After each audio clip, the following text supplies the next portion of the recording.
Hey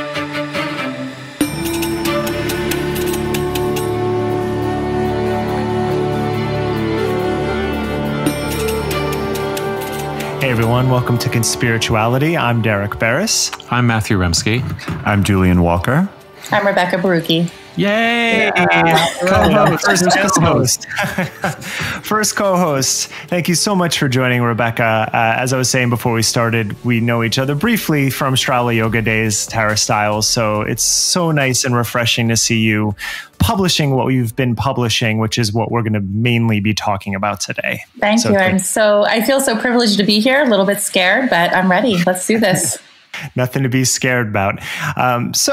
For Conspirituality listeners, you can find us on Facebook, Instagram, and YouTube, as well as on our Patreon site, patreon.com/conspirituality, where you can support us if you're finding value in these podcasts. We do offer extra content each weekend along that channel as well. Conspirituality 22, Racism and Fraud in New Age Publishing.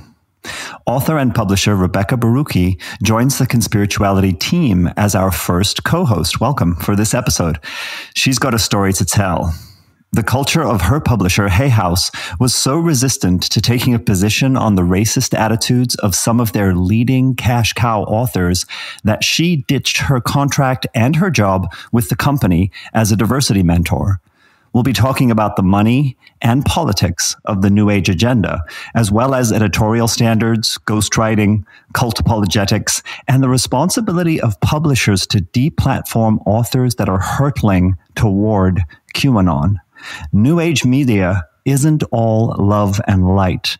It's a pathway into consumers' vulnerability and sometimes a recruitment gateway for cults. Also this week, Derek interviews Dr. Jay Mohan on his grueling COVID frontline work as an interventional cardiologist in a Detroit suburb.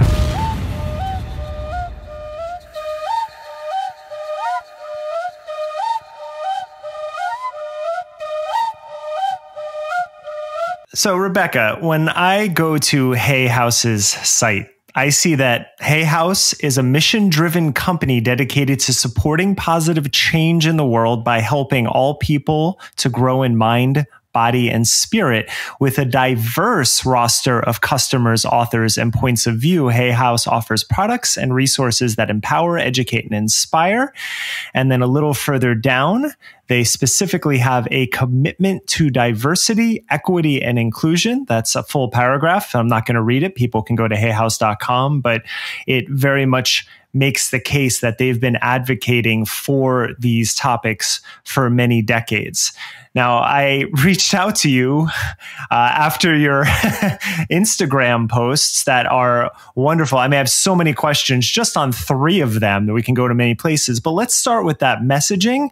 And if you can explain a little bit the distance between what they're promoting and what you actually saw when the sausage was being made. I think it's really interesting, starting with the diverse customer base, that statement in particular, because in May 2018, I was invited with a group of 39 other authors. They were the up-and-coming authors. They were the best-selling authors in Hay House for the Hay House Mastermind. I think it was the first one that was in Brooklyn. And as you know, I'm biracial Black. My father's Black, my mother's white. And as Black and brown people tend to do when they walk into a room, we look around for other Black and brown people. And you can see me now that some people would say that I'm white presenting. I'm very, very light and, ambiguous. And I walked into that room and I was the brownest person in the room out of 40 authors and probably 75 people total. And that was something that was hurtful. It was scary. It was uncomfortable. And I'll fast forward to the end of the weekend, getting to the point of the customer base, when I presented along with Kyle Gray, who is an angel. He speaks to angels. I don't want to get his title wrong because he's actually a lovely gentleman who is a Hay House author in the UK. But he was advocating for me and the Black and brown people not in the room. And he asked, Reed Tracy, the CEO, what was up with that and why did we not see people of color there? And then he let me take over the conversation. Reed's answer to me was, you have to understand, Rebekah, that we cater to an affluent audience.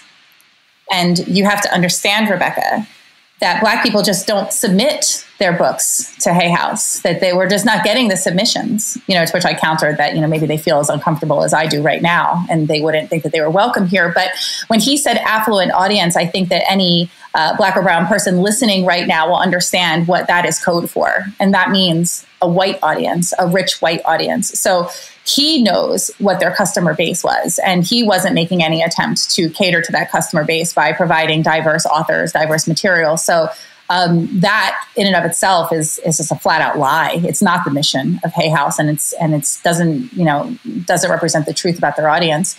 Going on to the diversity, equity, inclusion part of that statement, they recently, after that mastermind, I went into immediate discussion with my contacts at Hay House about what are we going to do about this. It lasted, it was back and forth, and I finally got a meeting in October. But as a result of that, I said, you either make a public statement or I walk by the end of this year. That was 2018. 2019, they contracted with a diversity, equity, inclusion consultants who I am sure helped them craft that statement for their website, because it did not exist before. And that's when they brought me back and said, please be a mentor in this program that we're developing, the Diverse Wisdom Initiative. And they asked me to stay on, and we can go from there. But that's where it started. That's why I know that that statement is just not true. And it's not the spirit of Hay House. It was a Band-Aid, an emergency measure, because it was brought to the attention of a room full of people, but not only that, to the public, because I did post about that conversation when I went home that day. I posted about it on Instagram. Rebekah, was that question, or was that answer that the CEO gave you, was that in a public forum, or was that a private conversation? Was that just out in the open that he was throwing that around? It was out in the open. It was in a room full of, the 75 approximate people that were in attendance. And, I was, it's hard for me to say that I was shocked, because I know that there's going to be people in the audience that are like, how could you be shocked that a white middle-aged man from California gave that kind of answer? But I'm still under the illusion, or at that point I was still under the illusion, that I was truly part of an organization, of a company that was created and operated in the interests of people being healed. And, that I was dealing with my people, with open-minded people, with progressive thinking people, right? With big hearts. And it was a shock to me. So I think I blacked out after that, but something that was brought to my attention afterward was what happened after that those words, and how the conversation continued. A woman who's no longer with the company, but she was there that day working for the company. And she said, Rebekah, he also went on to say that, we bring on authors with big platforms. And you were bringing up the fact that, social media is inherently biased, inherently racist. So how are we ever going to get Black and brown authors if you're only giving contracts to people with the biggest platforms? And truthfully, I think it was just a runaround. I think that how people get deals with Hay House, it's not really like an open submission process. I got my deal because Jessica Ortner from the Tapping Solution, from the Ortners, introduced me to Patty Gift, who is a publisher there. So when I got this exclusive meeting, I didn't even have a proposal when I walked into her office.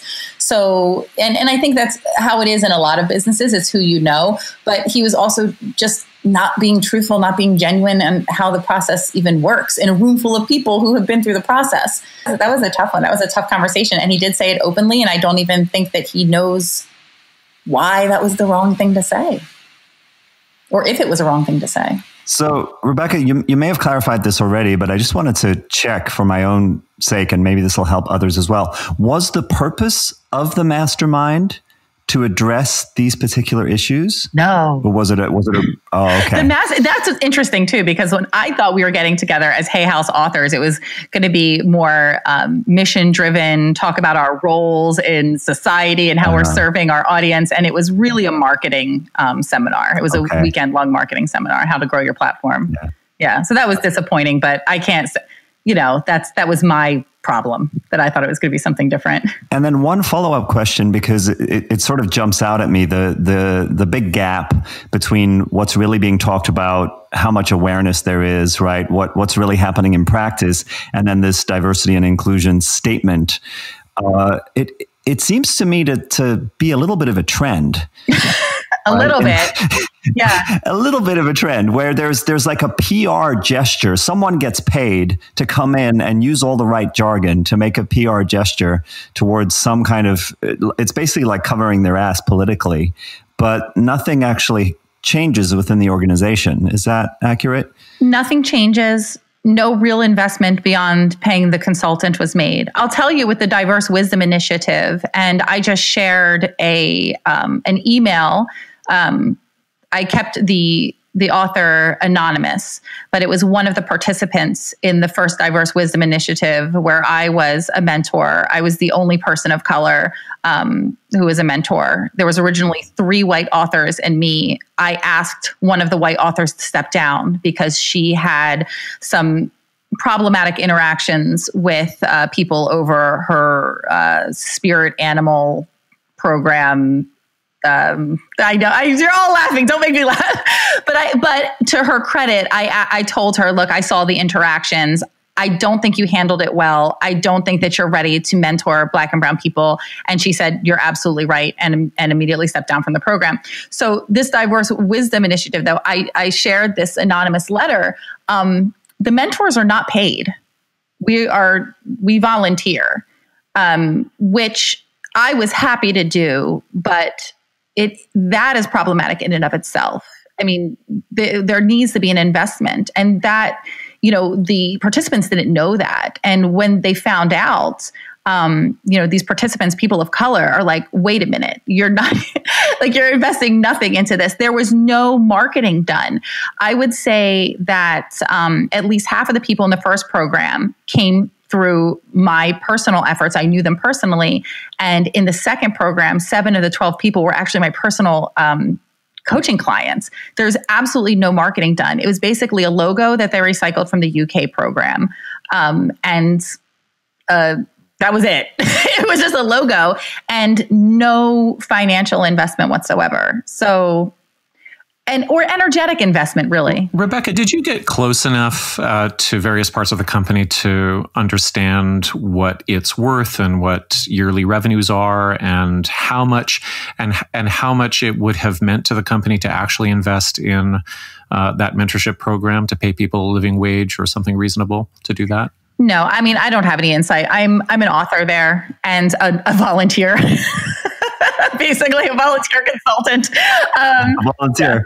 Yeah. So the way I'm hearing it is, as a huge publishing company, we're going to try and address the problem of a lack of diversity and not actually helping to lift up Black and brown people by inviting Black and brown people to volunteer in order to be part of a program in which we try and change this. It's kind of mind-blowing. And it was a scholarship. I mean, initially they were calling it a scholarship. It was really a contest. Both of those things are I took issue with, as well as the diversity, equity, and inclusion consultant. So it became the Diverse Wisdom Initiative. And it really wasn't an initiative, because initiative takes thought, it takes process, it takes people getting involved and really talking about what the desired outcome. At the end of this, it was going to be one winner that got a $10,000 contract. That was the whole point. It ended up being 2 winners. Both were my mentees. We could probably figure out why, because I want my people to win, and the other people did not get the attention that I think that they deserved at all. But yeah, that was Hay House's investment, and it was deeply disappointing. But me not wanting to appear or be the person who, grabs her toys and walks away. I really thought that there was a way to change it from the inside. And it was a hurtful process. Like, I can't say that I'm smiling today, but these past 2 weeks especially, it's been a loss of identity. It's been a loss of who I thought were my family for the past 5 years. It's been incredibly painful, and I'm going through a grieving process. I think it's important to point out briefly how the publishing industry works, because they really took a cue from the record industry, which is, instead of investing in artists, they throw a little bit of money at a bunch of people, and then when one makes it, they invest more in that person, and the others they just kind of let go. And that's traditionally how a lot of the bigger publishers, I'm going to guess Hay House, works on that model, because just seeing their churn and how they turn over authors, it seems like that would be the case. But you mentioned anonymity before. And you bring that up in your first post that I saw that made me want you to be on this episode. You actually bring up a close friend to the bod, Dr. Christiane Northrup, and she, Julian has recently the all-powerful Dr. Christiane Northrup. My goodness. You specifically, you say the white women wellness, and you call that out, and for them of not stepping up. So you're talking about having a family there. You really invested in your mentees. You wanted this to work. You wanted there to be a bigger voice for diversity inclusion, but you stepped away. So what drove that decision, and for you to write these initial messages about it on your Instagram? So it wasn't the lack of investment in the Diverse Wisdom Initiative that made me leave, because I'm there for the second round. I was there 2 weeks ago. I was a mentor signed up. I have not followed Dr. Christiane Northrup since her Super Bowl comments about Jennifer Lopez and Shakira, because her racist, sexist Super Bowl comments about J-Lo and Shakira. I bow to J-Lo.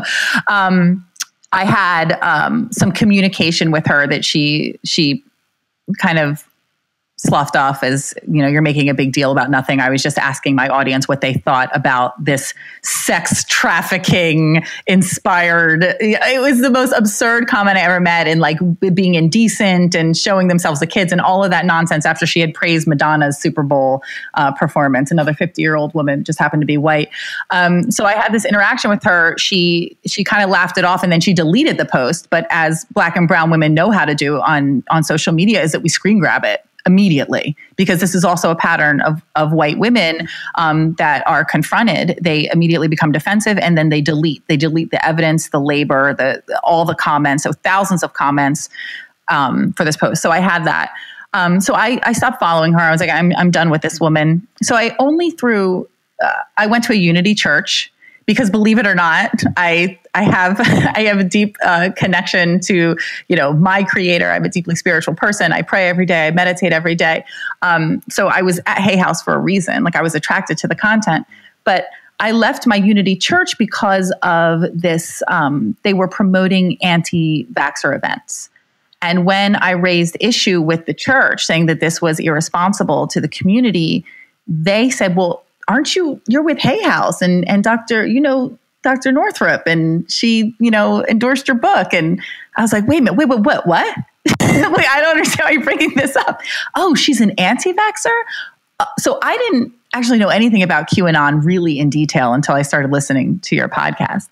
And I did a little bit more research, though, when I found out about the anti-vaxxing stuff. And then I'm seeing all this, just to me, bizarre, weird, out of left field stuff from her.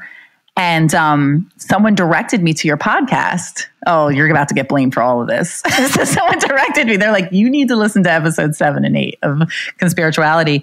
And I was floored. I had a physical response. I'm like shaking a little bit thinking about it, because I could not believe what I was hearing. Then I went to her platform and I'm looking through this, and I was like, surely Hay House has to be doing something about this. Like, they have to know. So I wrote to Patty Gift, who is the publisher, and my agent, Wendy Sherman. And I said, we need to have a talk about Christiane Northrup. Like, this is a huge problem. And to Patty's credit, she gave me an immediate meeting. We met the next day. And that was the conversation in that conversation, I said I had to leave because their position was, we are not currently in contract. Like, we're not publishing a book. Like, there's not a book coming out for Dr. Northrup or Dr. Brogan. I also brought up Kelly Brogan. And I said, my response, what would you have us do? And I said, well, I've never been in contract with Dr. Northrup, but I have an audience overlap and they follow her. I have people at my church that follow her, and I feel a responsibility to distance myself, especially when there has been an endorsement in the past. And I mean, to say that they're not financially tied to her right now is ridiculous. They still sell her books and make a great deal of money off of them. But so there was this, they said they weren't going to do anything. They couldn't do anything. They understood my position, supported it. I think that's maybe why Patty's not involved in conversations right now and only Reed is, with other authors that are raising stuff, because maybe he sees that as a failure of a conversation. And I was like, I have to go. And they understood. There was no pushback. Is it that there was no pushback, or that it wasn't worth arguing the point with you? I haven't used Patty's name publicly before, but I feel an obligation to. There was no pushback. She has, from the very beginning, and I'll say this, and something that I haven't said before, when I was at the mastermind talking to Reed Tracy, before I even sat down, or when I sat down, I opened my phone and there was already an email from Patty saying, we need to talk about this. So she has been an absolute ally, an advocate, and a supporter. I think that she's maybe someone that doesn't understand her power, which I also encounter a lot with white women. They don't know their positionality, the level of power that they actually have. But the organization, the people within the organization have been amazing. I think that they feel powerless to say anything. I think that they feel powerless under Reed Tracy. I don't know why. He's not a very intimidating person, but I've had many conversations with him now at this point. But it's yeah, I think there was no defense for it, and I think that she was in agreement with me. So the comment around it not being clear that she knew how powerful she was is also kind of tempered by the fact that it doesn't seem like Hay House or many publishers in this genre know how powerful their platforms are, or there's little acknowledgement for that. I mean, Northrop is one thing, but we also, looking down the Hay House list, we have books by Joseph Mercola, right? Mm-hmm. And so if the FDA sends out a warning about Mercola advising people to huff hydrogen peroxide to protect against COVID, it's like a tree falling in the forest story. Like if Hay House isn't listening, will it make a dent in sales? Like we're talking about a company that is actively profiting off of somebody who could be endangering the public. There's a whole list. There's Dr. Mercola. There's the medical medium. There's Vani Hari. There's Kelly Brogan, and Kelly right. Brogan and Christiane Northrup were both at that mastermind. This has been going on for a while. Yeah, I mean, we are talking about a publishing platform as a vector for public endangerment, right? It's not just about bad ideas. It's not about spiritual bypassing. It's not about unresearched and appropriated spiritualities. It's about It's not just about that.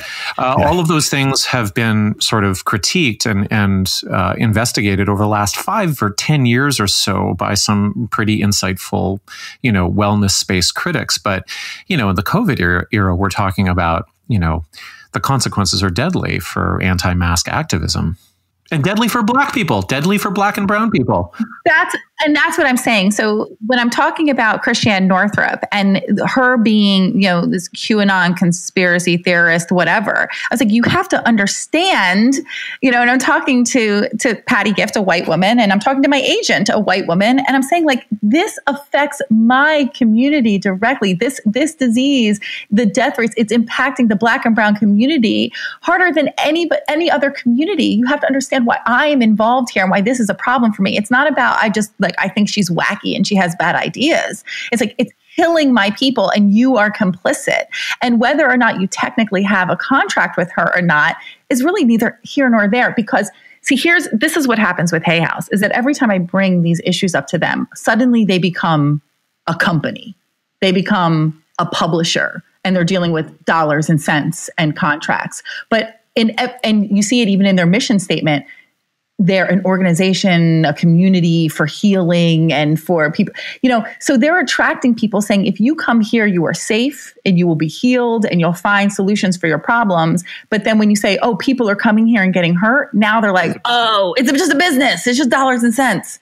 No, it's a culture. And I kept saying that to them. It's a culture. You are not a company, and you need to get that. And that's why I cannot bring my people here anymore. That's it. That's a recurring theme, and I think it's indicative of the culture, although it's longstanding. It came out last week in the town hall with Trump, where Savannah Guthrie asked about his retweets, and he goes, but it's just a retweet. I don't take any responsibility for that. And then, Julian, I don't know if you checked it out. We have to verify. I haven't verified it, but someone on our Instagram today said that Christiane Northrup discussed your video to her and that she wasn't going to watch it. And we also saw a pivot in her recent videos about her basically toning down the QAnon rhetoric, trying to say it's this constant lack of responsibility. I'm going to say things, but when I'm called out for them, I'm going to revert. Is this something, Rebekah, that you found pervasive, or was this the isolated incidents with the authors that you're mentioning? Well, here's the thing, is that everyone's complicit. Every single one of them is complicit. And there are so many authors, big and small, who have profited from their relationship with Dr. Christiane Northrup. Her endorsement is on my second book. It's coming off. That's something that Hay House offered to me graciously. It's coming off immediately off the ebook and then in the next printing. But the tapping solution didn't welcome her back on their summit because of her relationship with QAnon. It's bad business for them. Yet they've said nothing publicly, and they won't.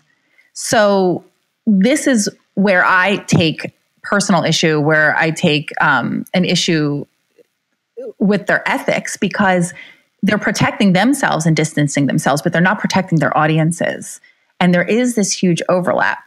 So, and these people were my good friends. I have seen them through births. I'm a birth doula. I've given them advice. I've been in their homes. I've stayed in their homes, and I haven't heard a peep. I've gotten emails from people within the company through their private emails and saying that we see you, we believe you, we hear you, we're with you. But as far as the authors go, it's like it's complete silence. And that's complicity. It's not just Christiane Northrup. It is pervasive because they're all upholding the system, and they'll do it again. Matthew, I know you've done some research with Shambhala House. I don't know if you could speak to any of that, because I think it's important to point out that it's not just Hay House. It seems to be indicative of other spiritual-minded publishing companies. Yeah, I mean, with Shambhala Publications, which has functioned as the sort of content arm for Shambhala International and Vajradhatu before that, although there's no legal ties, formal legal ties between them, there's been, a pretty constant pattern of utilizing the content from what is known through whisper networks and now is known publicly as an abusive organization, a cultic organization, to platform that organization to a huge market. So we've got cutting through spiritual materialism as Chogyam Trungpa's best-selling and best-known book, published by Shambhala Publications from the mid-'70s or something like that, maybe the late '70s. It sold 200,000 copies, and it has functioned as a recruiting tool for Shambhala International, the group, for all of that time. But then there's this secondary industry that grows up around the ostensible spiritual wisdom of that book, which actually was delivered in talks and then mainly ghostwrited and edited together by his students. But that secondary industry includes like the biographies that are produced around Chogyam Trungpa's life. And when you scratch the surface, as I've done in a little bit of of investigative research and journalism, you realize that nobody's fact-checking the biographies. Nobody's fact-checking the statements that are made about the community or, its early culture. Nobody's reaching out to people that they know have suffered harm within the organization to get a rounder picture. And so we don't have, within the publishing company, any kind of sort of editorial direction with regard to, okay, are we going to tell the truth about a modern Buddhist community, or are we going to platform its content and continue to sell it? And so, when you ask questions as a journalist of, editors or publishers in this realm, what you get is what Rebekah's talking about, which is, kind of this brick wall of, well, this is a business. We're not quite sure, how those processes work.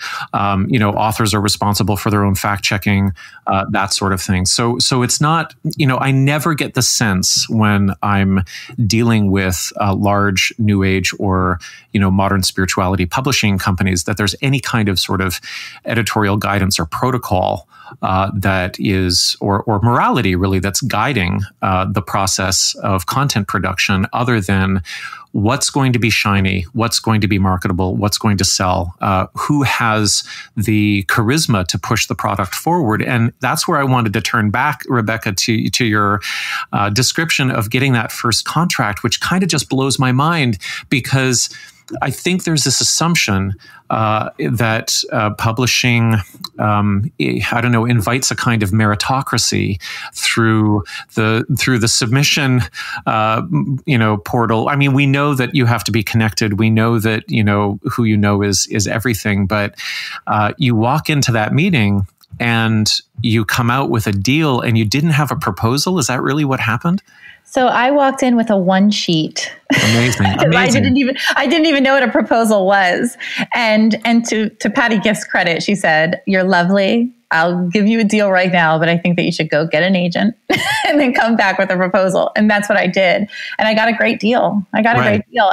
And now looking at, we're not supposed to talk about how much we get for our advances, and we all know why, because that protects the publisher, not us. And I have been talking to other Black and brown authors at Hay House and what their deals have been. I talked to one who outsold my first book by at least 10 times. And for our second deals, she got half as much as I did for my second deal. And I'll tell you that, just to make this very clear, though, so I am a biracial Black woman. I present to many people as white or white passing or ambiguous. Hay House had no idea about my racial makeup. We did not have these conversations. I kind of went in there, started having these conversations, and immediately the tone changed around like how they were going to deal with me. And it was, it's been uncomfortable since. So I got by on my relationships and kind of like as one of them, but then it's, once not the mask. I mean, I've always been who I've been, but once they found out, it was a very different vibe. So I think that I was getting paid as a white author, quite frankly. Were you also getting paid as somebody who came with a social media presence already? Like, what else? I mean, she says her comment to you is that you're lovely, and I'm imagining that she senses that you're going to be well spoken, you're going to do good media, that you've got a certain kind of charisma, and she's willing to work with that off the bat, proposal or no proposal. Sure, I had a great social media presence at that time. And I got paid for it. So that was fair. So that's why I bring up the second deal. The second deal where I've sold a certain amount of books. I know how many I've sold. I know how this other woman, woman of color, how many she sold. Phenomenal, by the way. Outselling me by leaps and bounds. Again, at least 10 times the amount of books. Gets half the deal that I get for the second book. It's been now she's embroiled in a lot of conflict and stepping away. And she also stepped down from the Diverse Wisdom Initiative and made that public. And it's, and all of this to say, as disappointing as hurtful as it is, I don't know if it's going to even affect them. Because Reed Tracy, in a conversation with someone, said as much as, "You have already been replaced." You have already been replaced and we're moving ahead with the program. So they've made no public statement. They've said nothing. I don't know if this is going to have any impact at all. They're moving ahead with the mentorship program. The mentorship program. They have replaced us. And I will say though, because his assertion was, or what I gathered from his words was that they have replaced us with other Black or brown mentors. I only know of one of them.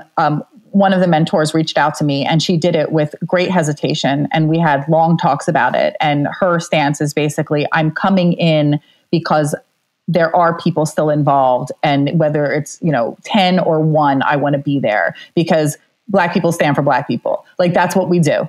And when, she did not want to replace a Black woman that was harmed. And she was very clear on that. So him saying that, they're coming in and they have no problem and they're familiar with the situation is absolutely untrue. It's just that Black people don't talk to white people about their stuff. It's not going to happen. And no one's going to speak honestly to Reed about, our conversations. The content seems like gasoline for the machine. It doesn't seem like, if it can be replaced, if we can find a new source somewhere else, if we can figure out what can make the machine go, then that's what's going to work. It sounds like that's the message that I'm getting from the CEO. It's absolutely what's going to work. And now, and this is really tough because I did receive this feedback from a Black woman, a healer that I have a tremendous amount of respect for. And she doesn't, while Hay House is tokenizing the Black and brown authors, I don't want it, and I have to say this for me, I have to say that the medicine is real. The work is real, especially when it's coming from the source, especially when it's coming from Black and Indigenous communities. The fact that they have signed deals with Hay House doesn't make it any less real. The fact that Hay House is using them doesn't make it any less real. And I don't want to make these people seem, disempowered or like they're not aware of their own power. I think it's a really sticky situation. People in our industry want to be with Hay House. I sold them my books on exclusive. I didn't go to anyone else. That was my dream. So I have a tremendous amount of respect for people that are still there, that have books coming out with them. I want them to sell really well. But I think that the white folks there, no one has said anything. And I'm in the same boat as a lot of other white authors there, and they haven't said a word. So they are in agreement with me. They're sending me all those like, congrats, or you're so brave. And I said in one of my Instagram posts, I don't want to be brave. I want you to make this easy for me. Stand with me. And this isn't just Hay House. This is a white women wellness issue. And, I know there's guys involved, but the white women are driving this train, and they're complicit in harm, in spiritual harm and physical harm. And there are also white women have been driving QAnon predominantly because of the anti-vax connection that's there. What do you see as a solution? You mentioned in the post to stop saying complicit and to stand up and speak, but what would you like to hear them say? Okay, I'm not going to curse. It's very easy.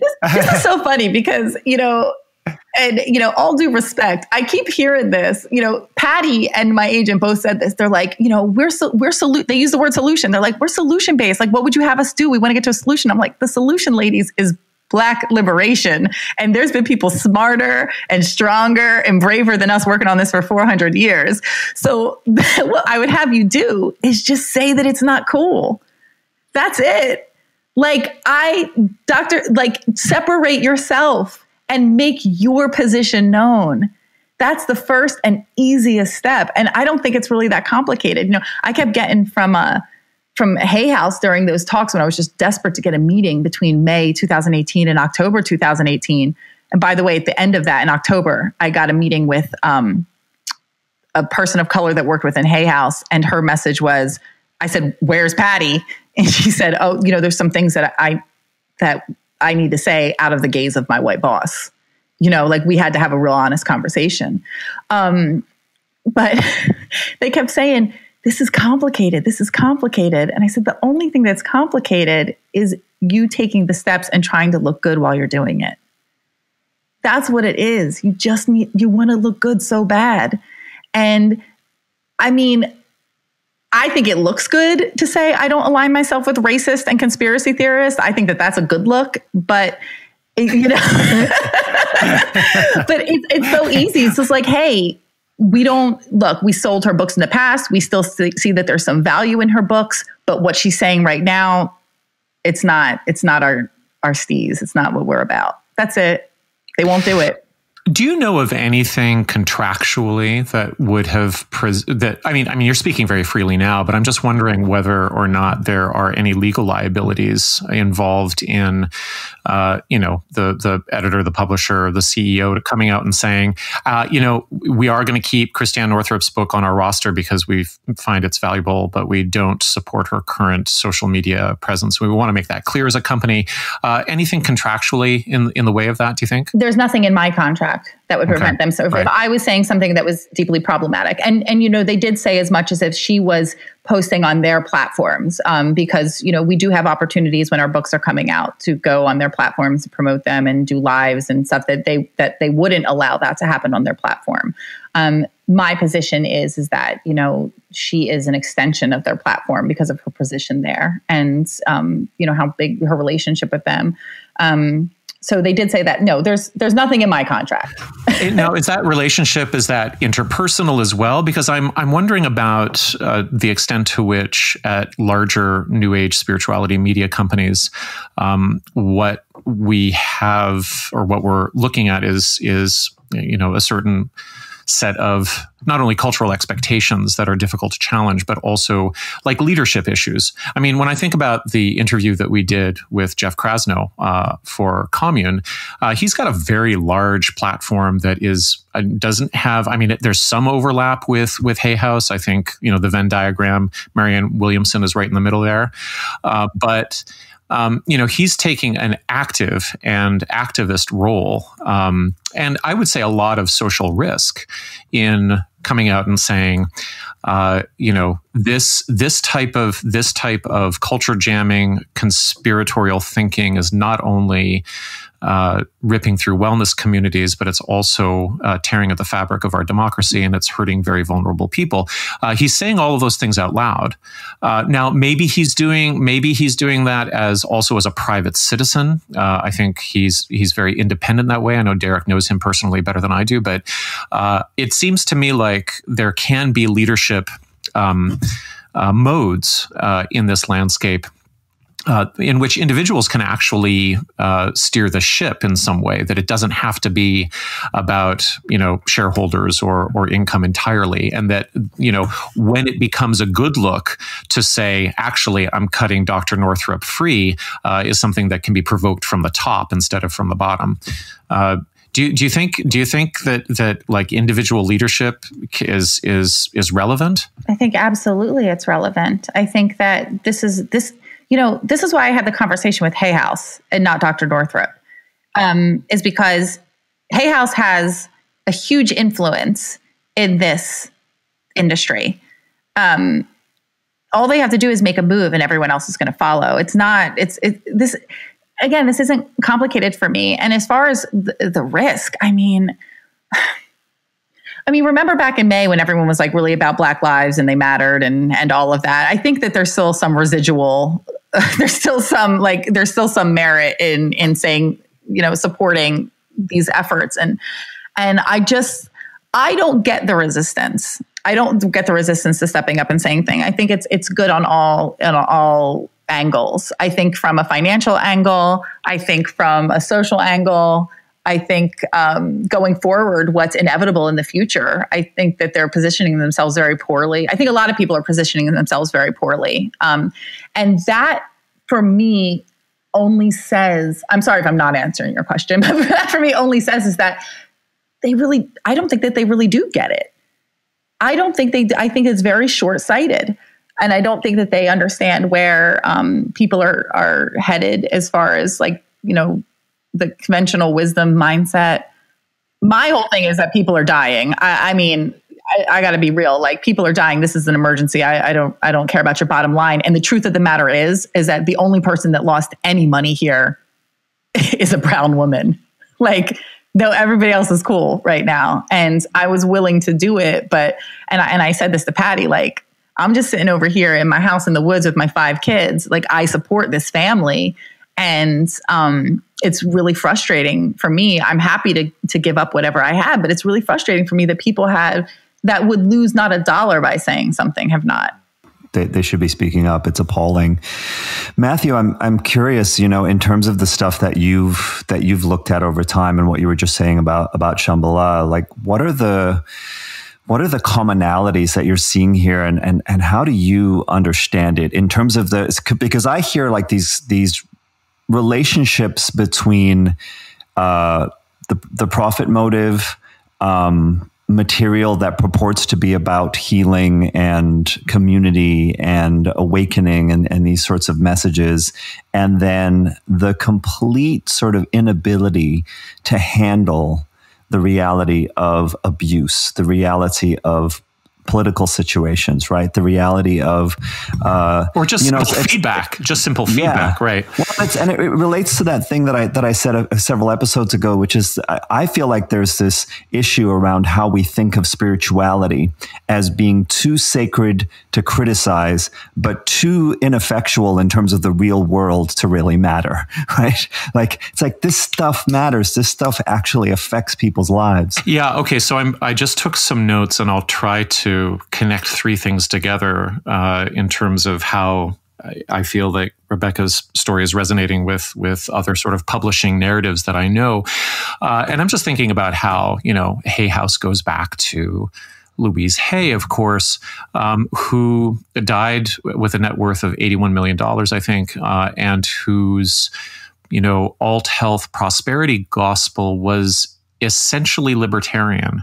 And it wasn't about empathy. It wasn't about the social determinants of health. It wasn't about, who's going to, who's going to help people share well-being around, and how we actually do that, and how we provide community care. It didn't acknowledge trauma. It didn't acknowledge the fact that AIDS was an actual virus. I mean, this person came from a very particular point of view, and there was an aura. I've seen her, at least in video, and I've interviewed a number of people who knew her.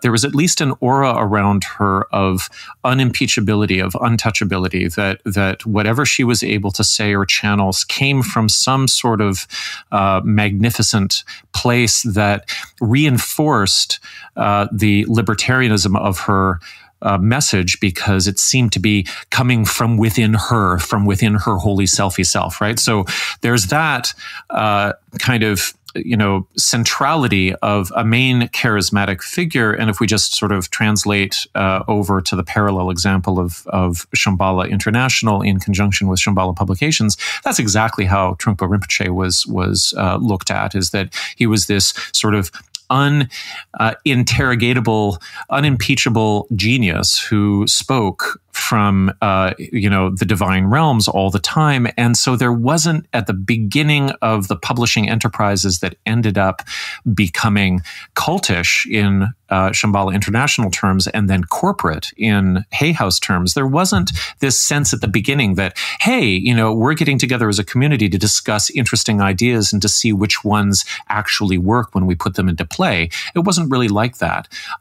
Everybody who makes their way in this publishing world really has to fit the mold of the individual sort of atomically perfect influencer, the Marianne Williamson or Gabrielle Bernstein or Kelly Brogan, who are perfect in and of themselves, and therefore in the model of Louise Hay, and they've got something essential to offer from their hearts, and it's about individuality and personal choice and sovereignty and taking control of everything in your life, but really that's a lot of your privilege talking, but you're not really going to talk about that. And then so that's the whole sort of orientation towards the author. So when it comes down to the editor saying, I wonder whether there's something about this author that isn't perfect and completely haloed in radiance, and whether their charisma isn't actually the main thing that I'm selling. I'm wondering whether my integrity is based on a performance of radiant wholeness rather than, some sort of ethical message. That's a really hard conversation to have. And so, it's like in the midst of all of that, there's the way in which authors, I believe, through these platforms, and Rebekah, you're one and I'm not, but I'm just as an observer, is that there's a lot of social capital and financial capital that's built up through the networking of this environment.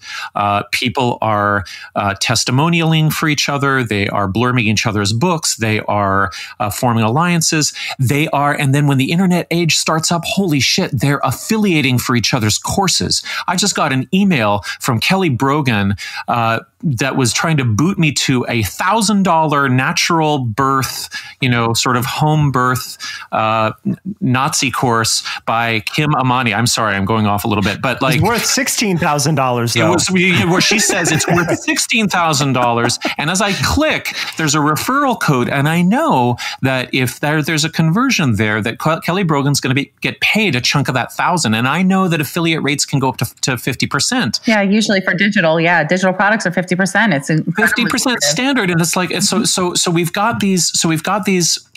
When we talk about why aren't the authors on Hay House speaking out against other women, it's because they have affiliate deals with them. Maybe it's because the networking isn't just about the protection of, or let me put it this way: maybe what's being protected is the affiliate-based income streams, and then the mutual respect that is sort of bartered back and forth through testimonials and so on. And that's all sort of economically locked in a way that supports the white supremacy of the network. I am so glad that you said that, because so I've worked at different companies and I've been part of different organizations. And, I've never had a leader positioned in the way that Louise Hay was, because she is a godlike figure, a goddess-like figure within the company. She is infallible. She is untouchable. It was a great privilege to be able to sit on stage with her or to get an audience with her. It was, it was a really super big deal. And at the time when I was first coming in and she was, pulling back because of her health, I was disappointed. I'm like, wow, I'm never gonna be with Louise Hay. I'm never gonna be able to sit down with her, because there's this, and that's the thing that's like so ridiculous. Like what I'm saying, it's a culture. You come in, and it's your expectation as an author is this author's having a book come out, and this doesn't happen in other publishing houses. This author, Christiane Northrup's having a book. We're all writing testimonials, whether exactly right. Not. And that's happening for me too. That was what was really exciting for me about being with Hay House. That's why they get to pay really low advances, because they promise you, like, we're not going to give you as much on an advance. And everyone knows that Hay House doesn't pay a lot of money for advances, usually. Because you're going to have this huge network, and that's exciting. It's like, oh, I feel like I'm in an MLM all of a sudden now that I'm talking about it. I'm like, oh, these people are going to be. That's a really good point, though. That's a really good point, because the MLM structure grows up at the same time that these media companies grow up, and the mutual influence and cross marketing and selling. That's all part of the game. That's all shared, and there's going to be a lot of authors on the Hay House list. I haven't been, or lists like it. I haven't looked specifically, but there's going to be a lot of authors who learned how to do that shizzle through their MLM participation. That's how they grew up. I mean, Esther Hicks learned how to market Abraham Hicks because of her affiliation with Amway. Absolutely. So then there's this affiliate deal, which is, and, again, I can only speak for my Hay House experience. That's the holy grail. If you can get Hay House to promote one of your programs, help you to develop a program, that's where the real money is. That's where they're making hundreds of thousands, if not millions of dollars. And they're promoting these programs to the audiences that are, $1,000 and I'm going to make $500. So to be an affiliate for Hay House, like, we have the opportunity, all of the authors, to be affiliates for all their books, for all their programs, for their summits. We get, if you're invited to be a speaker on one of their summits. I've been on 2 Heal Your Life summits.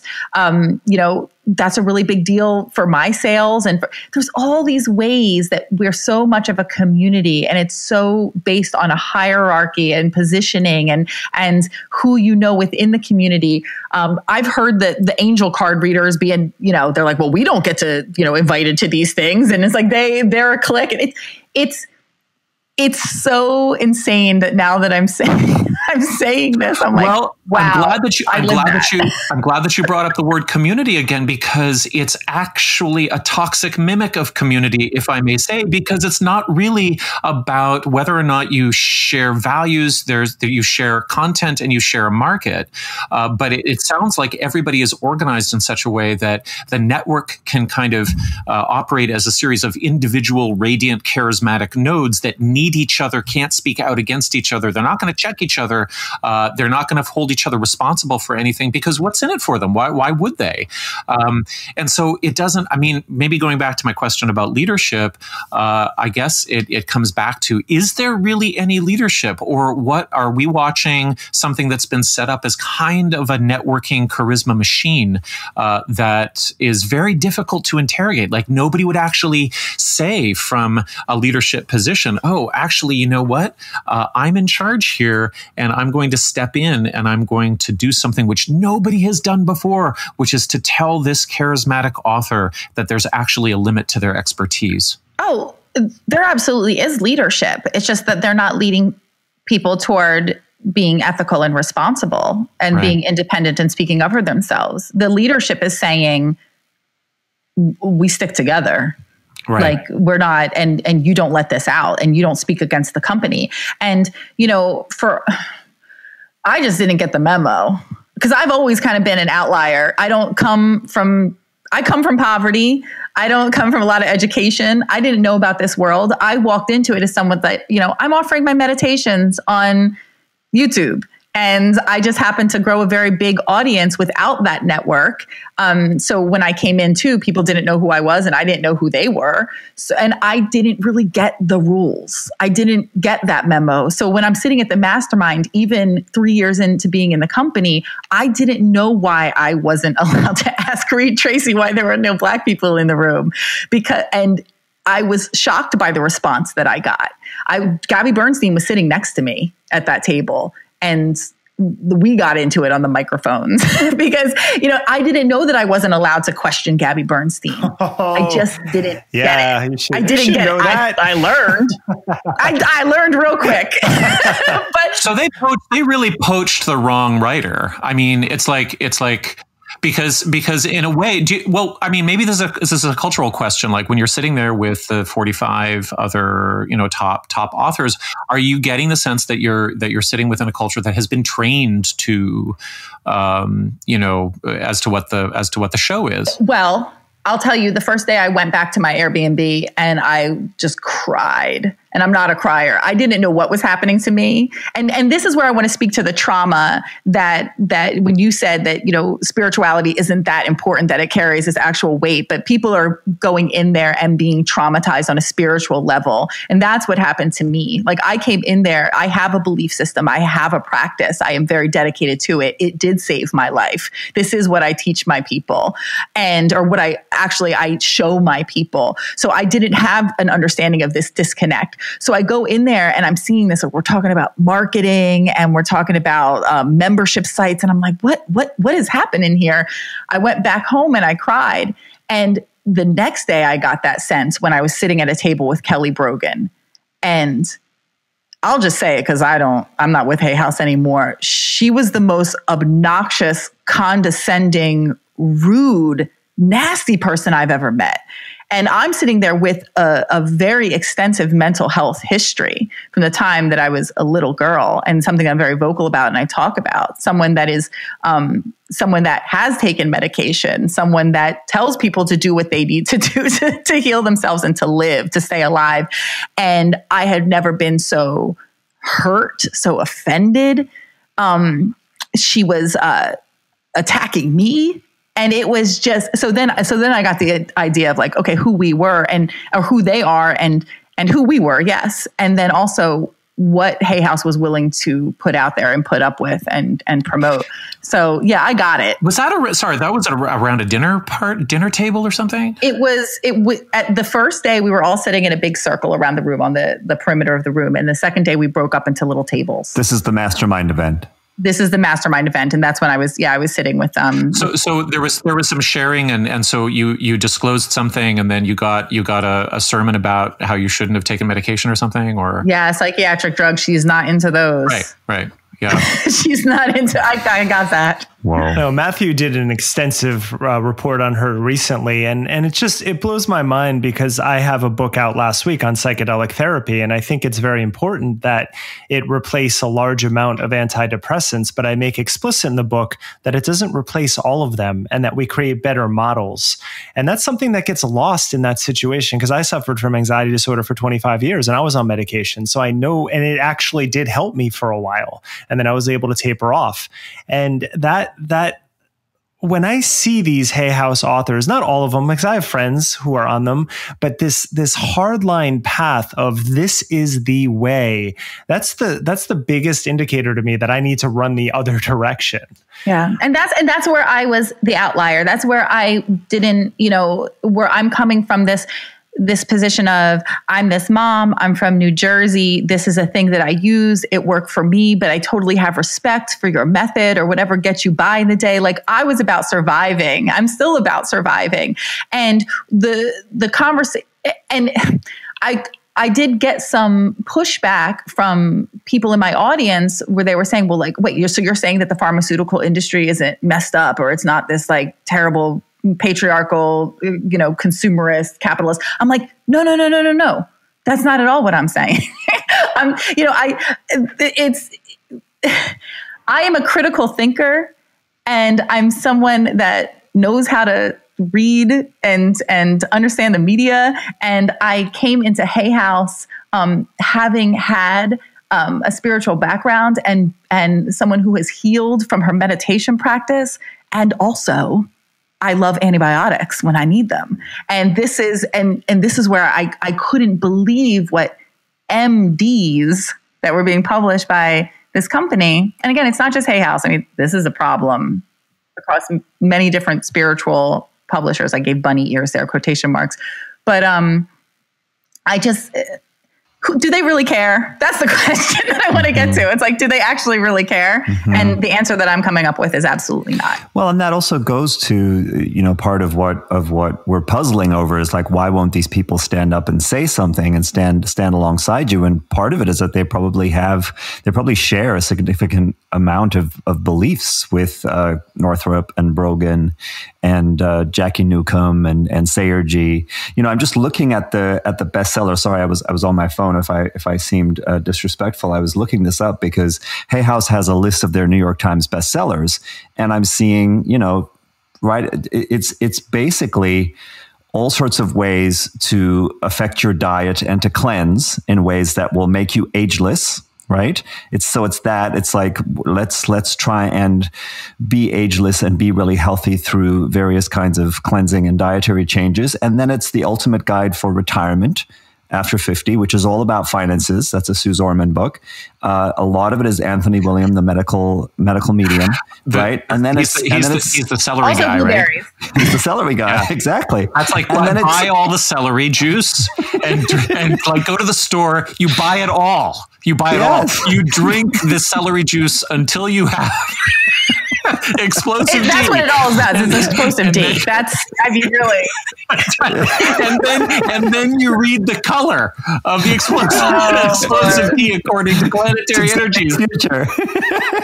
So there's all of that, and then there's a bunch of Gabby Bernstein books, and I don't know. Did you see? Is Paul McKenna's book on there? It's called I Can Make You Thin. No. So what I'm seeing so far, I'll keep scrolling, is Cleanse to Heal, Limitless, right? And the reason why I'm flagging this is how much of this plays into the kind of libertarian privileged fantasy of what spirituality is, right? Limitless, Cleanse to Heal, the ultimate retirement guide for 50 plus. medical medium celery juice. And then all the Gabby books, again, I don't know her, I'm not familiar with her work, but Gabrielle Bernstein, but it's like Course in Miracles stuff, Course in Miracles. Yeah, super attractor, how to manifest, what you want in your life. And of course, some of that stuff might be useful in terms of setting goals and having a positive outlook. But again, we're talking about classic spiritual bypass, unconscious privilege, spirituality that's about how I get everything that I want and somehow am able to sidestep the medical issues that mere mortals have because I'm so spiritual and my diet is so pure, right? I eat so clean. So yeah, just scrolling through the truth about cancer.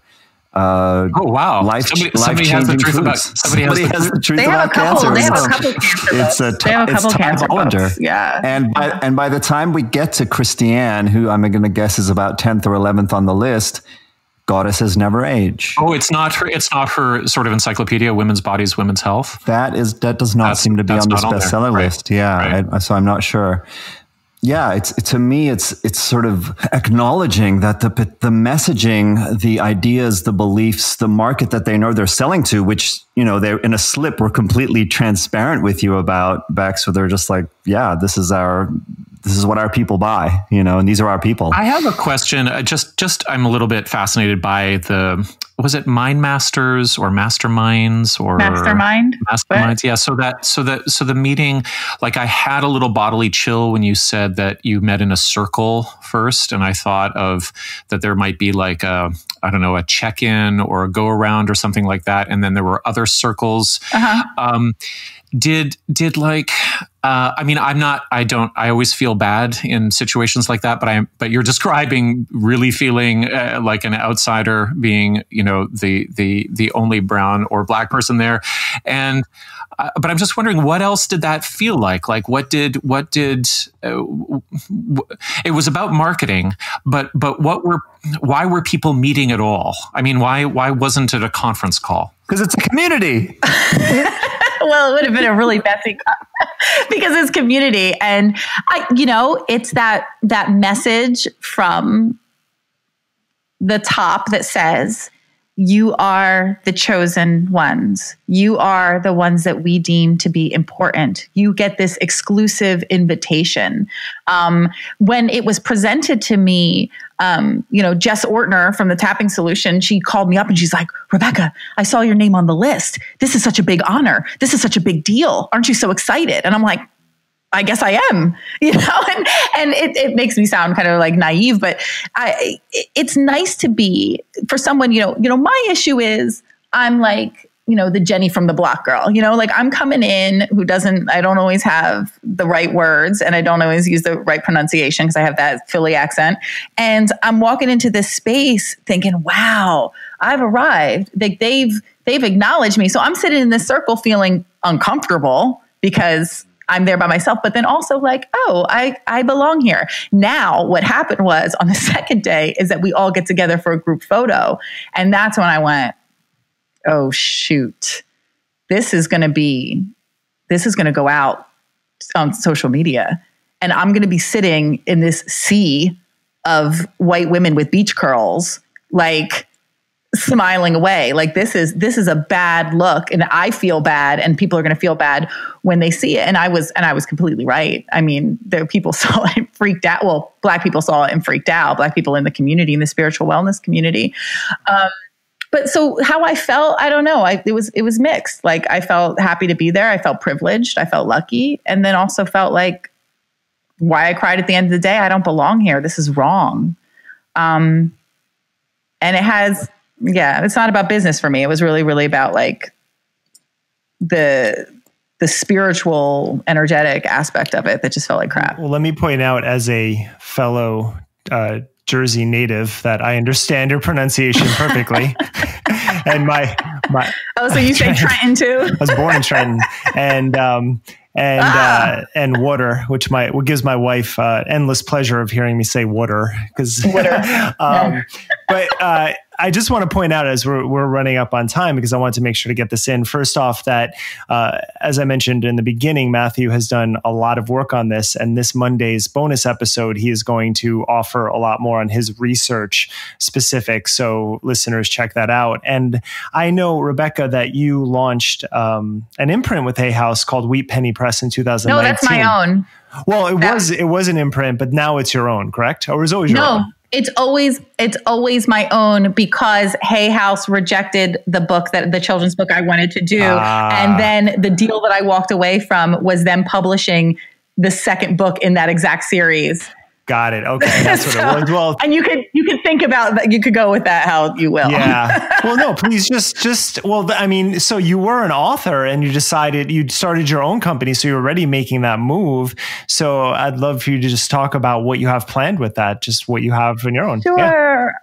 Thank you so much. Okay, so I have a children's imprint called Wheat Penny Press, and it's also coupled with a nonprofit called the Little Readers Big Change Initiative, and we give thousands of books. You can't see this behind me, but my whole studio is filled with books right now. Thousands of books to well-deserving children in schools that don't get enough attention from the local tax base.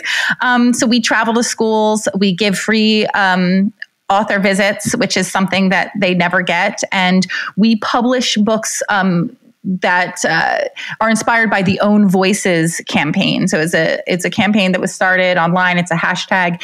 And they are books where the author matches the identity with the protagonist in the story. So my book series, Zara's Big Messy, I have Big Messy Day, Big Messy Bedtime, features a biracial little girl who struggles with big, messy emotions.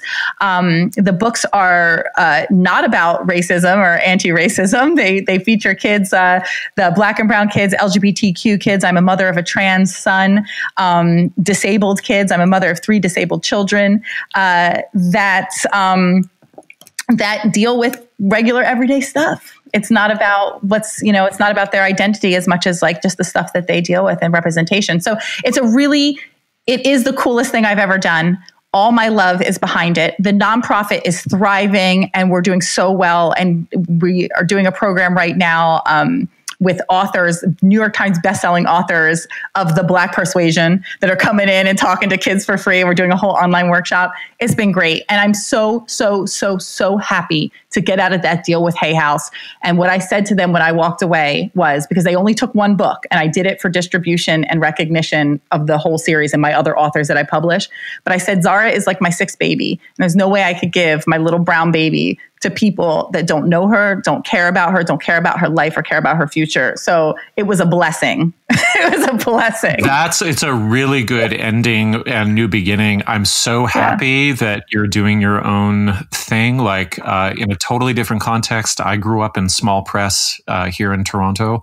And it's just super exciting when you can work with people that you choose and that you're in relationship with, and you can go out and you can find the illustrator who's going to get it exactly right. And you're going to have, them feel like they're part of your family. And yeah, there's a lot of freedom in that. And I'm really happy for you. That's awesome. Can I say one more thing, if I may? Because I really want to get this out here. And the next step of this is that I publish other authors as well. But we are starting an imprint for adults, and we have investors, and we are starting with an equitable advance model. So every single one of our authors are going to get the same advance and the same exact deal. And it is going to be merit-based. And we are bringing people in with tiny or no platforms, and we are going to help them build their careers. That's awesome. I cannot wait. It's going to be amazing. Shortly after moving to Los Angeles in 2011, I visited the Krishnamurti Foundation in Ojai. I remember looking across the vast field next to the parking lot and imagining the philosopher reflecting on life while doing the same. Having read at least 6 of Krishnamurti's books, I always appreciated his no-nonsense approach to philosophy. Earlier on in my life, I had read the works of Helena Blavatsky, so I was aware of Krishnamurti's connection to an ultimate abandonment of theosophy. Then I came across Pushkin's new podcast, Into the Zone, hosted by Hari Kunzru. It's a show about opposites and how borders are never as clear as we think. As a novelist with a keen eye for a good story, He takes the listener around the world to talk to philosophers and punk musicians, new age gurus, and space explorers, and investigates the gray zone between life and death, public and private, and black and white. Really, he touches upon some of the same topics that we do here at Conspirituality. I highly suggest starting with The Guru of Ojai, where he talks about his family's own relationship to theosophy and how Krishnamurti effectively ended the organization. I was also fascinated that as deep as a philosopher as he was, Krishnamurti was also a huge fan of spy novels. Kunzru humanizes him in a way that I had never yet heard. You can subscribe to Into the Zone wherever you get your podcasts. On October 19th, Michigan reached its highest total number of COVID cases to date, with 4,718 being recorded. This is the state in which a white supremacist militia group was planning on kidnapping and potentially executing the state's governor, Gretchen Whitmer, only 2 weeks ago. The same governor that Donald Trump encouraged supporters to lock up earlier this week. You got to get your governor to open up your state, okay?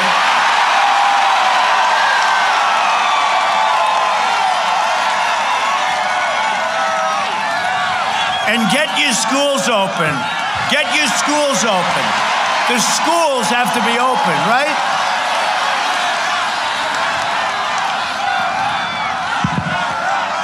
Lock them. Lock them all up.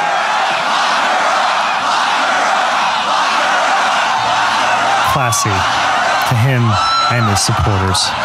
We can't become numb to the fact that our president is regularly inciting violence, yet refuses to take responsibility for his words. And sadly, that trend extends out to much of his audience. It's how we've reached, at the time of this recording on October 21st, 222,000 deaths in America, and yet still believe we're the greatest country in the world. There are great people here, and some of the greatest work in our healthcare system. I've long expressed criticisms about our for-profit healthcare model, but the majority of the people who work within it do incredible work. And that's why I wanted to talk with some of them about their experiences working on the front lines during the coronavirus. Recently, Dr. Danielle Belardo introduced me to Dr. Jay Mohan, who is an interventional cardiologist at McLaren Cardiovascular Institute in Mount Clemens, Michigan, a suburb of Detroit. So thank you, Danielle.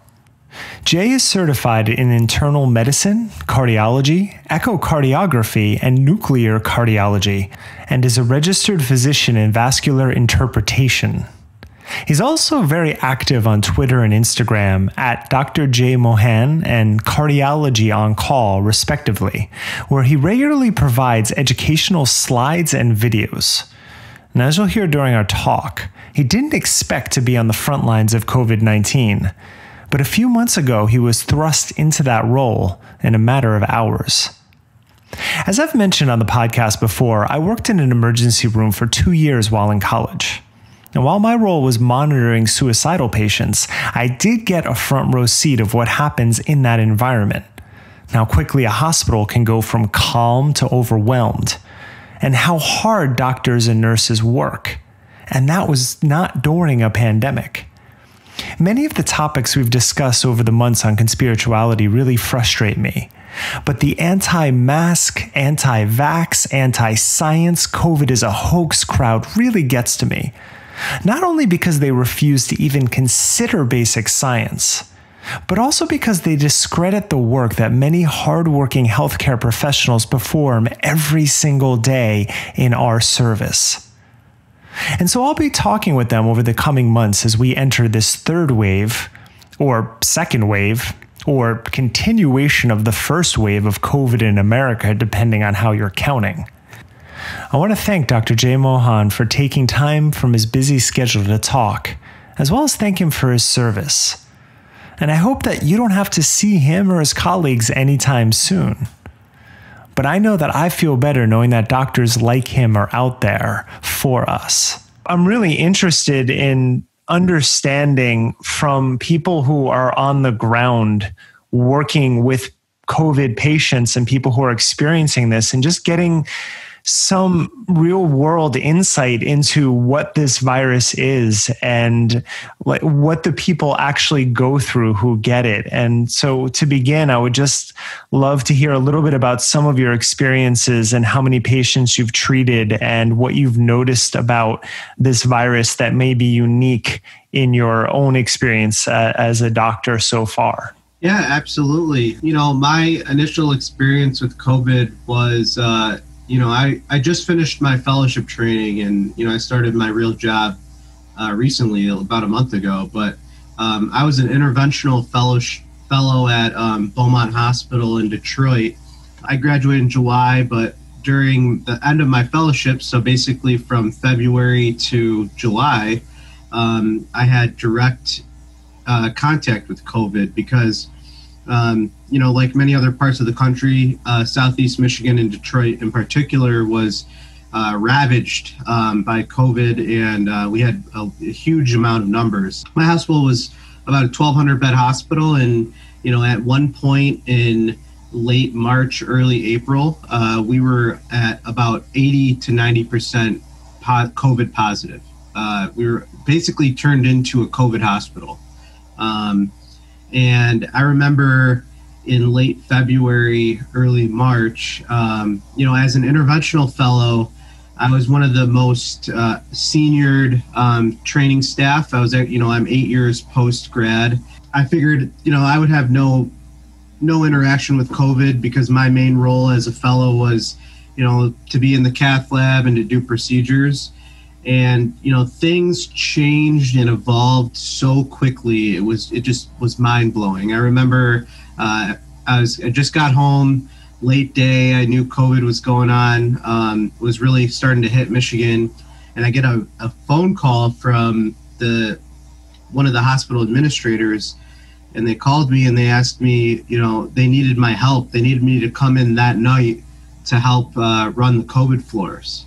And my initial reaction was, I was surprised they were asking me. I was actually taken back. I didn't think that they knew that I was an interventional fellow and not, a medicine resident. I said that to them, and they're like, no, we know you're an interventional fellow, but, we just want to let you know that we're almost at capacity, and we don't have enough staff to man the entire hospital. And, that really hit me hard. I was like, wow, this happened within a matter of hours.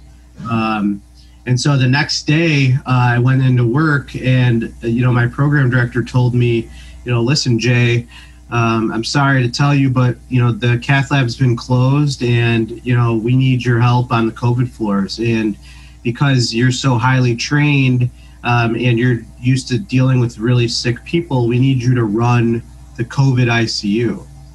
And I was just taken back because, I have experience with critically ill patients, but, I'm not a pulmonary critical care fellow. So I didn't really know how to manage a vent, and I had to totally refresh my memory on how to treat infectious disease and, kidney failure and all these things that I learned as a medicine resident, but I've been, 4 or 5 years removed from that.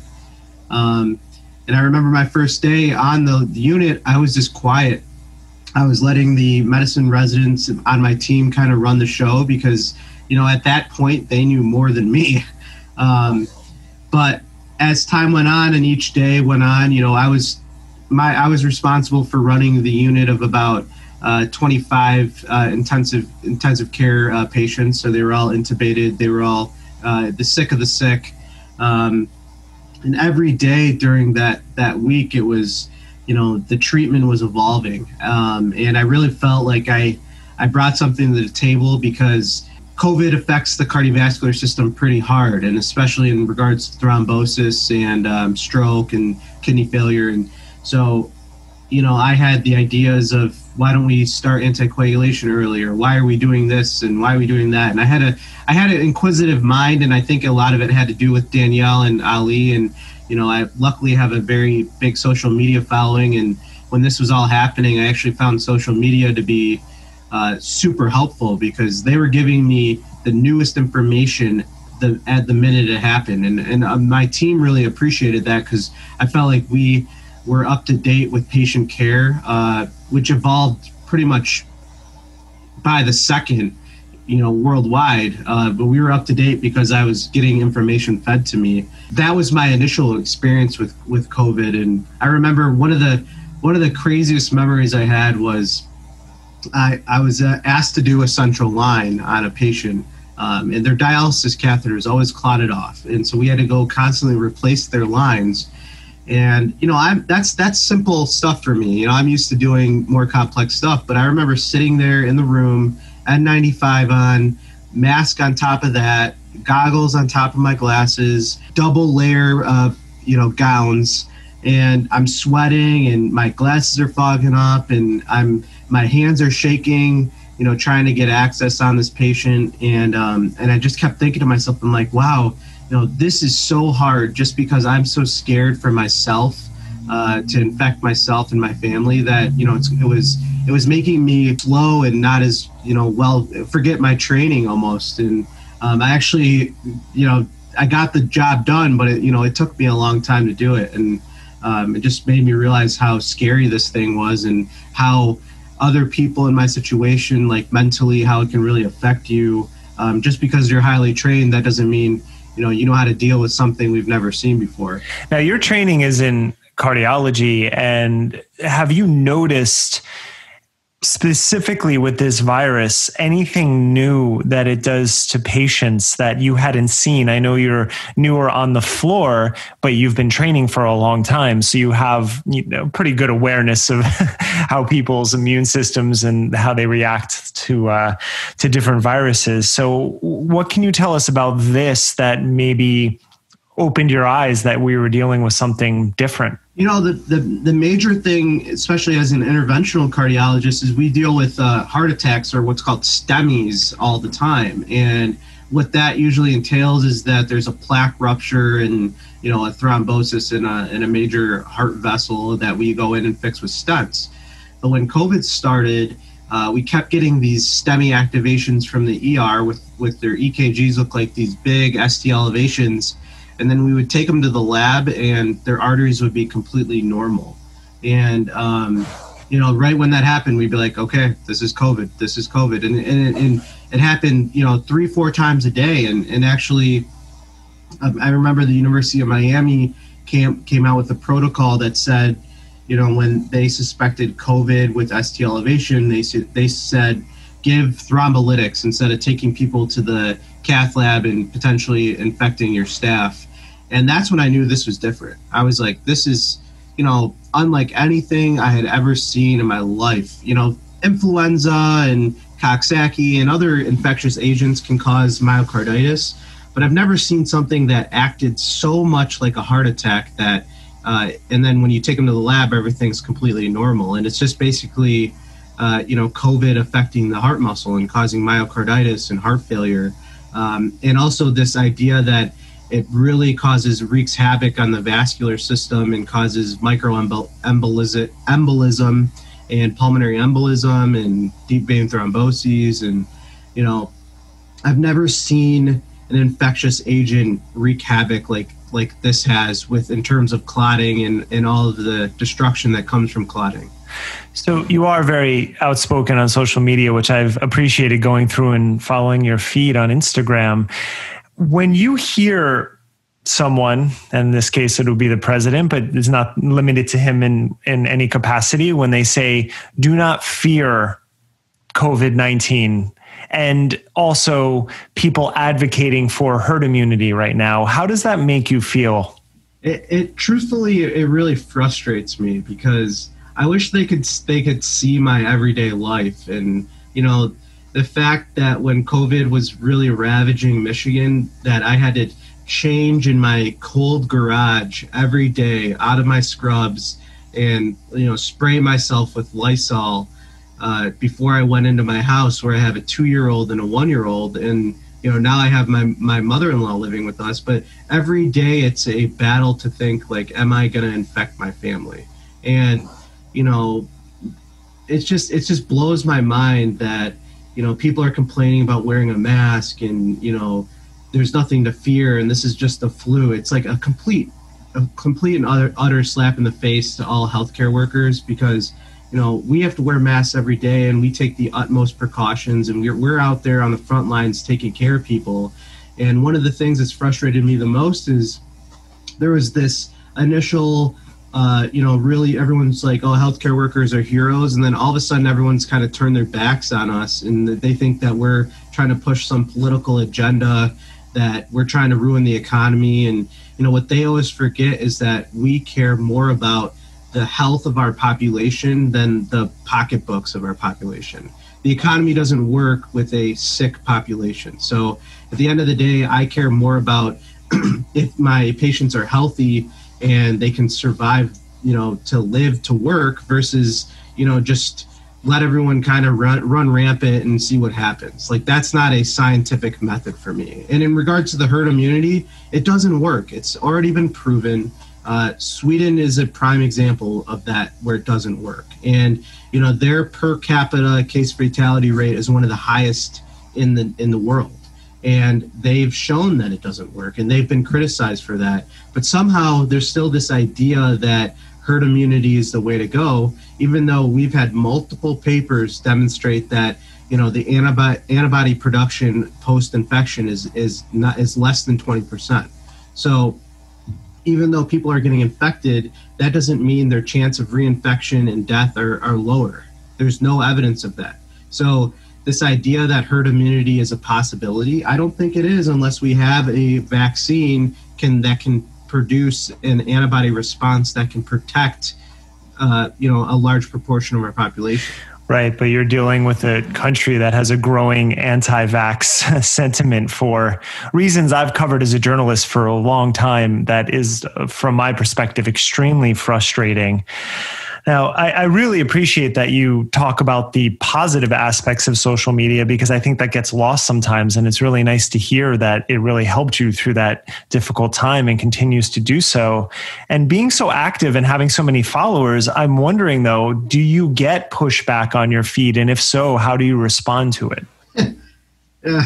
I get pushback every single day. I can't imagine it's probably not more than Danielle gets, because I think she's got a bigger following, but she's also very, very vocal. And I love it. I love hearing her opinion. But, my dad always taught me, people push back to things that they don't know much about. And you should always attack things like that with education. So if they're coming at you with, they don't agree with your opinion, I always ask why, and I always ask them to give me examples. And when they do, I have my own examples to give them. And my opinion is, I always want to hear what the other side is thinking, and you should never just write them off. And we've kind of turned into a society of right and left, and there's no in between. And I'm trying to be an advocate for people to be more moderate and see the both sides of the picture. But a lot of the times when people write me off, I'm always like, I'm on the front lines. I see this every day. There's no reason for me to make it up. And, if I could, change the way that the disease course is going, I would. But the best way I can do that for the general public is to just educate them as much as I can. And with social media, the good and the bad is that there's a lot of misinformation out there. And my goal, and I know a lot of other people have been advocates for trying to eliminate or help the public sift through all of the misinformation, and to give them the sites and the resources that we use that can be trustworthy and that they can really make educated decisions on. Well, speaking of education, in July, you made a post about COVID-19 saying it's not about mortality, it's about morbidity. And I wonder if you could just explain that in a little more depth. So whenever anyone speaks about this disease or any other infectious disease, the thing that really gets people's blood going, I guess, is mortality. So if people are dying, it must be bad, which is definitely true. But like every other condition we treat in medicine, it comes with a fact that mortality isn't everything. So the idea of morbidity is the fact that a disease can wreak havoc in different ways besides killing you. So whether it be long-term adverse outcomes or outcomes that a lot of people don't think about. And one of the biggest things I think is cardiovascular disease.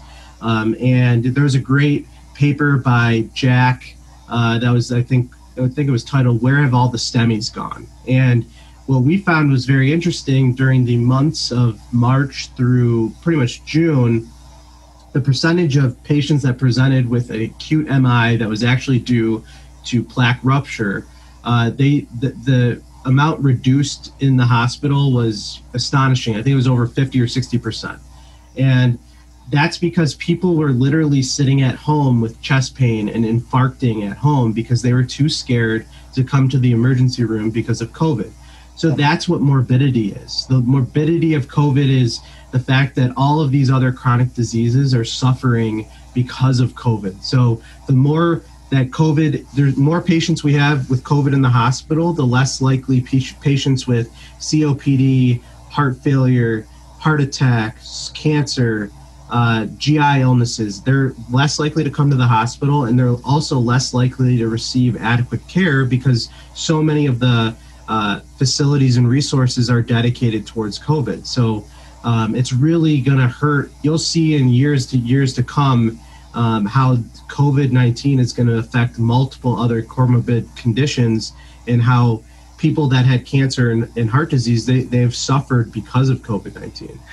Yeah, it's a hard point I try to get across because I'm up until recently I was a fitness instructor as well as this life, and I take care of myself, but I had testicular cancer, and I had to deal with that, and I have different immune problems too, and there's such a seemingly lack of empathy. One thing that I'm grateful for, though, was while I was in college, I got to spend 2 years working in an emergency room, more of as a fly on the wall. I was a patient monitor who would sit with suicidal patients and make sure they didn't run away.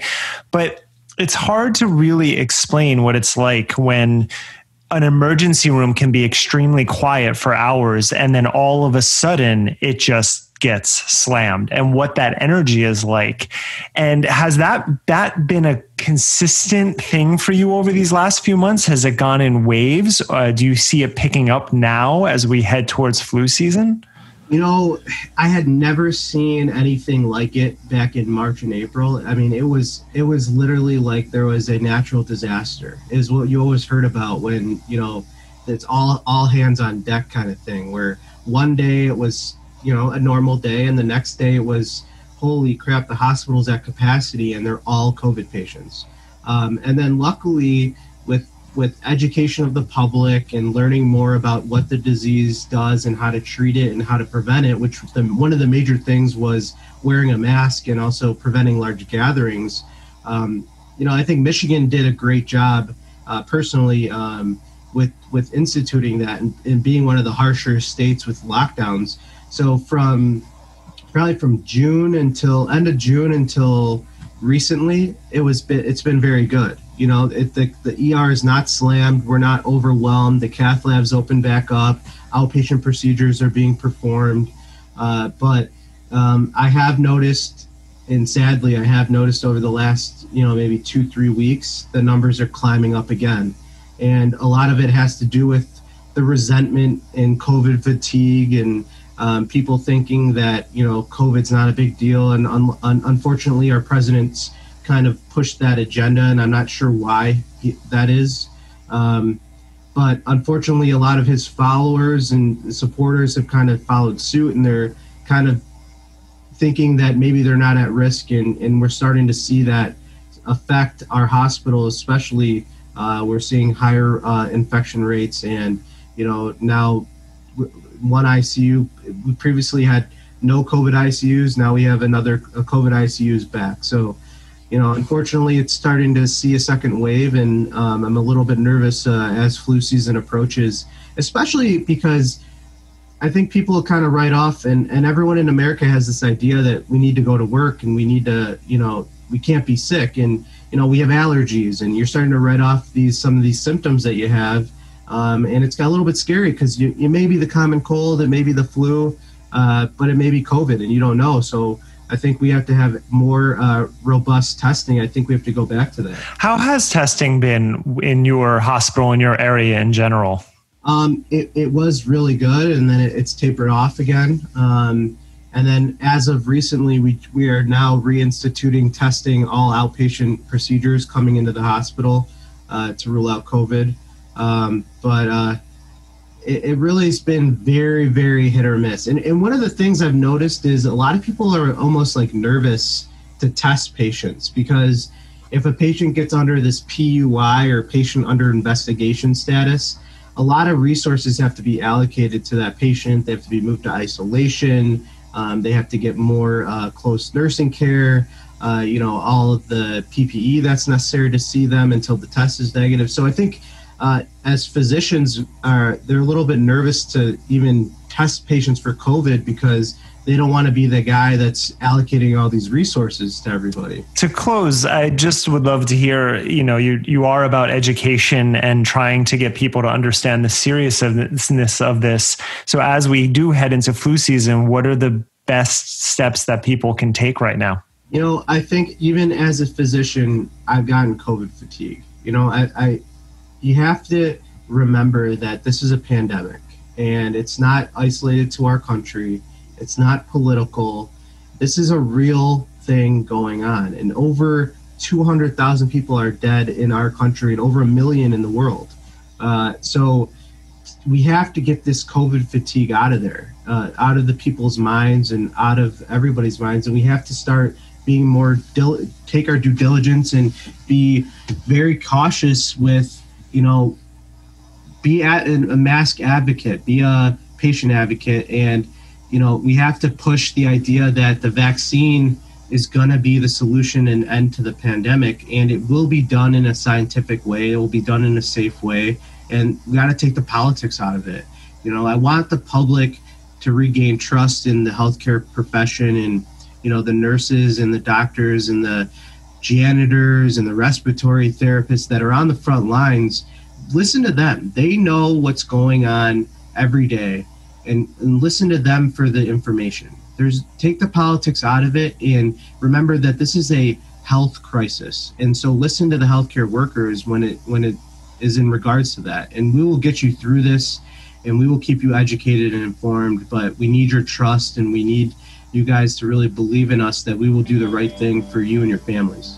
Thank you for listening to Conspirituality. You can find show notes, resources, and more at conspirituality.net. And stay in touch with us on Instagram at conspiritualitypod, on Facebook at Conspirituality Podcast, and at the same extension on YouTube as well. You can also support us on Patreon at patreon.com/conspirituality, where you will get access to weekly patron-only content. And we would truly appreciate your support if you're able to help.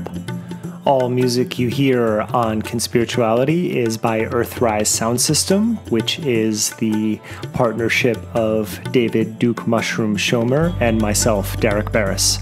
See you next week, everyone.